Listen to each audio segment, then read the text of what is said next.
আসসালামু আলাইকুম and good morning. আজকে সকাল সকালে আমি হাঁটতে বের হয়ে গেছি এবং মর্নিং ওয়াক বা যাইতেই বলেন না কেন, বাট হাঁটতে হাঁটতে আমি আজকে কোথায় আসছি দেখেন, একটা পুরো জঙ্গলের ভিতরে টাইপের। সো এত সুন্দর লাগতেছিল এই জঙ্গল টাইপের এখানে এসে, ভাবলাম যে একটু শেয়ার করি আমাদের। তো গাছের পাতাগুলো তো দেখতেই পাচ্ছেন যে একদম সুন্দর লাল হলুদ হয়ে গেছে, আর এই যে আমার মিনি জঙ্গল, কি বলবো। এবং জঙ্গলে যাওয়ার জন্য দেখেন কি সুন্দর একটা রাস্তাও আছে। এত বাতাস এই সকালবেলা, তাহলে বুঝতে পারবেন যে আজকে 8 ডিগ্রির মধ্যে এত বাতাসে কি পরিমাণ ঠান্ডা লাগতে পারে। তো এই যে এতগুলো গাছ একসাথে হয়ে একটা খাদের মতন করে তারপরে একটা জঙ্গলের মতো বানাইছে। বাট এই যে আশেপাশেই বাড়ি ঘর আছে, জাস্ট একটা বাসার পিছনেও আছে। মানে এখানে ভালো লাগে, আপনার ভয় লাগবে না যে এখানে আমি আসছি এত গহীন জঙ্গল, খারাপ লাগবে বা কিছু তা না। অ্যাকচুয়ালি এখানে সুন্দর রাস্তা আছে, সুন্দর করে সব কিছু আছে। তো হাঁটতে হাঁটতে ভাবলাম যে সবাইকে একটু শেয়ার করি। এত ঠান্ডাতেও এই ফুলগুলো এখনও মারা যায় নাই, এত সুন্দর অনেক সুন্দর। তো এই জঙ্গলটা দেখে মনে হচ্ছিল যে বান্ধবীদেরকে নিয়ে এসে একটা ফটোশ্যুট করা দরকার এখানে। সকাল সকাল তো আর বান্ধবীদেরকে পাবো না, তারপর ওদেরকে খুবই মিস করতেছিলাম। আর এত সুন্দর মানে রাস্তা দিয়ে হাঁটতে হাঁটতে এত সুন্দর সুন্দর গাছ আমি মানে আবিষ্কার করতেছিলাম আর দেখতেছিলাম। এই গাছটা তো পুরো মানে দূর থেকে মনে হচ্ছিল যে একদম মানে সূর্যের আলো পড়ে পুরা গাছের মধ্যে আগুন লাগাই দিছে যেটাকে বলে। সো পাতার কালারগুলো এত রকমের গর্জিয়াস ছিল, লাইক মানে কমলা, লাল এবং হলুদ, মানে কি বলবো পুরো একদমে অনেক দূর থেকে এই গাছটাকে এত গর্জিয়াস একটা মানে ভিউ দিচ্ছিল। তো যাই হোক, সকালবেলা হাঁটতে বের হইলে অবশ্যই অনেক বেশি ভালো লাগা কাজ করে। আর আমার কিছু ফিলিংসও অনেক বেশি কাজ করে, যেগুলা অ্যাকচুয়ালি আমি শেয়ার করতে চাই। এত সৌন্দর্য, এত মানে কি বলবো, প্রকৃতির এত সৌন্দর্য দেখলে আমার মাঝে মাঝে খুব মন খারাপ হয়ে যায়। মানে মন খারাপ কি, আমার অনেকটা কান্নার মতো পেয়ে যায়। আমি জানি না, অনেক সৌন্দর্যের কাছে গেলে হয়তো আমার এমনই লাগে।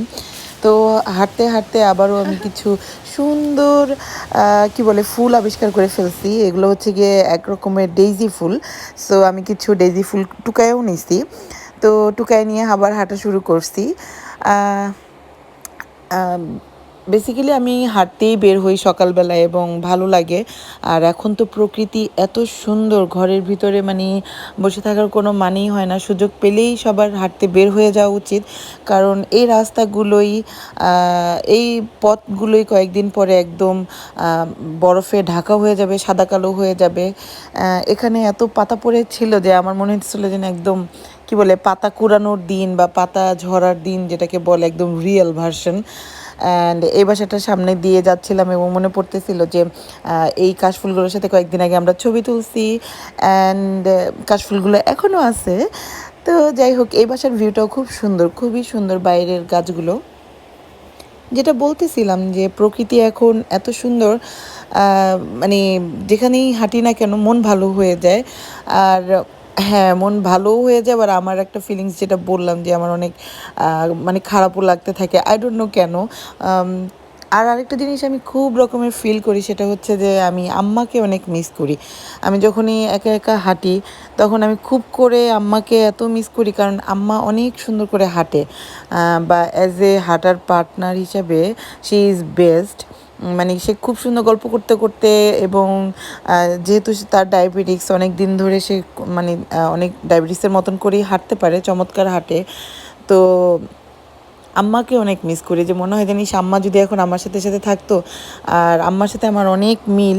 তা সেই মিলের একটা হচ্ছে গিয়ে যে আম্মাও খুব প্রচণ্ড রকমের প্রকৃতির মধ্যে দিয়ে হাঁটতে পছন্দ করে, লাইক গাছপালা এগুলো পাইলে সে একদম খুশিতে টইটুম্বুর অবস্থা। তো আমার সাথে এই দিক থেকে অনেক মিল। তো ভাবতেছিলাম যে মানে প্রত্যেক দিন সকালবেলায় আমি এটা ভাবতে ভাবতেই হাঁটি যে আম্মাকে পাইলে কত ভালো হতো, দুজনে মিলে হাঁটতে পারতাম। তারপরে এত সুন্দর প্রকৃতি ভাই বোনগুলোকে যদি দেখাতে পারতাম। তো যাই হোক, আলহামদুলিল্লাহ আম্মা এসে একবার ঘুরে গেছে এবং যতটুকু সম্ভব আমার আশেপাশের যতটুকু এরিয়া আছে আমি আম্মাকে দেখাই দিতে পারছি। এবং আম্মার আমি যে পথ দিয়ে হেঁটে হেঁটে গেছি সেই পথগুলোও আমার মানে খুব আপন লাগে।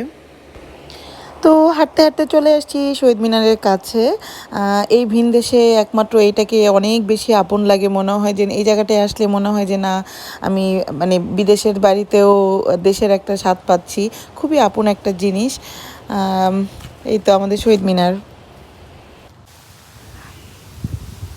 সো আমি ডেইজি ফুল নিয়ে বাসার দিকে রওনা দিলাম। একেবারে পথের ধারের থেকে ফুল টুকায়ে বাসার দিকে রওনা দিছি, কি দারুণ দারুণ।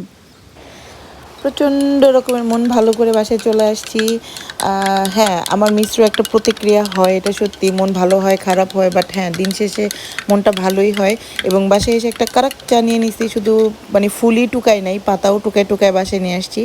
অ্যান্ড বিকালে আমাদের একটা আড্ডাবাজির দাওয়াত আছে, তার জন্য প্রিপারেশন নিতে হবে। এই যে আমাদের আড্ডাবাজিতে চলে আসছি। এটা আমার বিল্ডিংয়ে আমার পিঙ্কি পাখি বান্ধবীর বাসায়, ওকে আমি পিঙ্কি পাখি ডাকি। তো আজকে আমি একটা লাল টুকটুকি শাড়ি পরে আসছি, ওইটাই আমার বান্ধবীকে বলতেছিলাম যে একটু আমাকে ভিডিও করো, কারণ আমি অনেক সুন্দর একটা লাল চুন্ডি শাড়ি পরছি, যেটা কিনা আমার বড় বোন আফরোজাপা আমাকে গিফট করছে। আর এই যে আমার বান্ধবীকে দেখাইতেছিলাম, ও মনে করছে আমি ছবি তুলবো তো। ও, আমরা আজকে লাল নীল শাড়ি পরছি, পুরাই লাল নীল। লুক, তো সবাই শাড়ি পরার চেষ্টা করছি, দেখা যাক, সবাইকেই দেখাবো একটু পরে, ঠিক আছে? সবাই অবশ্য শাড়ি পরছি, আবার কেউ কেউ শাড়ি পরতে পারে নাই। যাই হোক, এই যে হচ্ছে পিঙ্কি পাখি, সে একদম মানে কোমরে গুজ দিয়ে খাবার দাবার টেবিল ভরতেছিল। আস্তে আস্তে তাকে বলা হয়েছিল যে অনেক খাবারের আয়োজন করো না প্লিজ, আমরা একটু চা পানি খাবো, একটু আড্ডাবাজি মারবো, ছবি তুলবো। ঠিক আছে, সন্ধ্যা হলেই বাইরে যাওয়া যায় না এত ঠান্ডার মধ্যে। তো আমাদের যেটা হয়, আশেপাশে আমরা যারা আছি, যে কয়েকজন বান্ধবী আছি, সন্ধ্যাগুলো একটু একসাথে চা খাওয়ার চেষ্টা করি। এবং সেটা শুরুই হয় আমাদের বলতে গেলে শুক্রবার সন্ধ্যা থেকে, কারণ শনি রবিবার সবাই একটু ফ্যামিলিকে টাইম দেওয়ার চেষ্টা করি। আর শুক্রবার মানে সবাই ফ্রি থাকলে অ্যাকচুয়ালি শুক্রবার সন্ধ্যার সময় একটু চাটা একসাথে খাওয়ার চেষ্টা করি। তো এই যে সে দুনিয়ার খাবার করছে, একদম মানে তান্দুরি চিকেন থেকে শুরু করে 2 রকমের চাউমিন, এক রকমের চাউমিন অবশ্য এনে নিয়ে আসছে। আর সে এই যে ব্রাউনিয়া বানাইছে এবং আমাদের চাটি মানে সকালে 1 কাপ চা এবং বিকালে বান্ধবীদের সাথে চা, মানে দিনে আর কি লাগে, এর চেয়ে বেস্ট সময় আর আমাদের হতেই পারে না, মানে বেস্ট দিন কি বলে এটাকে। তো অনেক গল্প মারছি, মানে অনেক কিছু খাইছি, যেটা কিনা আমাদের পুরো সপ্তাহের একটা রিফ্রেশমেন্ট বলতে পারেন। পুরো সপ্তাহে আমরা বাচ্চাদেরকে নিয়ে স্কুলে কোচিংয়ে হ্যান ত্যান মানে দৌড়াদৌড়ি, ওদেরকে টেক কেয়ার, মানে আমরা মনে হয় যে দম ছাড়ার একটা জায়গা পাই এই মানে আমাদের এই চায়ের আড্ডাবাজিটাতে। So we are lucky, definitely I am lucky যে আমি আমার আশেপাশে সবাইকে পাইছি। ওকে, নেক্সট উইকে আবার দেখা হইতেছে। নেক্সট উইকে দেখা হচ্ছে গিয়ে ইথারের বাসায়। ইথার, সবাইকে বলে দাও নেক্সট উইকে You are all welcome to my house. ইয়ে, এই বছর পার্টি শেষ। হ্যাঁ, পার্টি শেষ, থ্যাঙ্কস ফর টি। মানে ওরা যে আমার বাচ্চা, আমার ভাষা। সো এই তো চান্স পাইলে আমরা একটু সাজুগুজু করে একসাথে হওয়ার চেষ্টা করি। ভালো থাকবেন সবাই, দেখা হবে অন্য কোনো ভ্লগে। আল্লাহ হাফেজ।